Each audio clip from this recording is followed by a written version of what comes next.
We are getting a new glimpse at what exactly happened on the boat that hit the Clearwater Ferry a few weeks ago.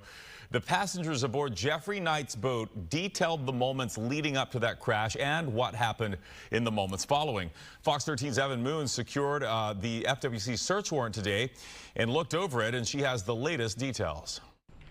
This warrant from FWC was issued about 3 weeks ago, but has jarring new details about this case that I'm told even the family of the victim killed didn't know about.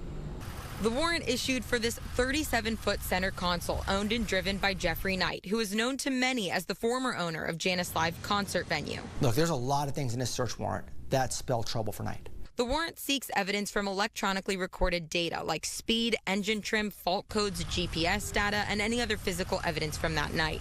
The document alleges Knight did not have an all-around white light displayed on his boat. It also claims his passengers were the ones who made him stop to check on ferry passengers. Attorney Anthony Rickman, who is not on this case, also explains what happened after the crash. The evidence establishes that prior to this collision, he's on plane, which means that he is traveling at a high rate of speed when this collision occurs. He left at a very high rate of speed, passing multiple law enforcement vessels who were traveling in the direction of the crash. He didn't flag them down, he didn't stop them. The warrant also says multiple female passengers on Knight's boat told investigators that Knight panicked, saying, "My life is over, I'm going to lose everything," and tried to get them to stop calling 911, saying things like, "Don't say anything," and "hang up." What he cares about is himself, according to the statement. He's saying, "My life is over. My life is over." Well, you just ended the life of somebody.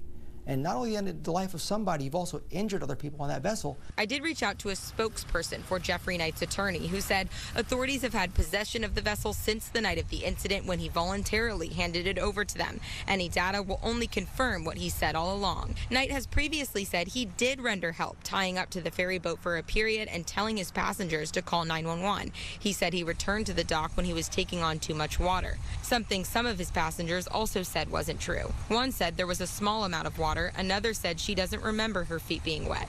The family of the victim killed, Jose Castro, sending me a statement tonight saying the family is still very much grieving and hurting and trying to heal.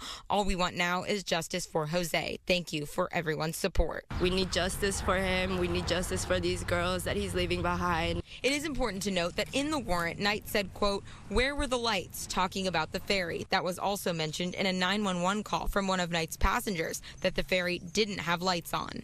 Video from another boat also showed the ferry didn't have a stern light. Attorney Anthony Rickman tells me that Knight could face third-degree felony charges, but no arrests have been made. In Clearwater, Evyn Moon, Fox 13 News.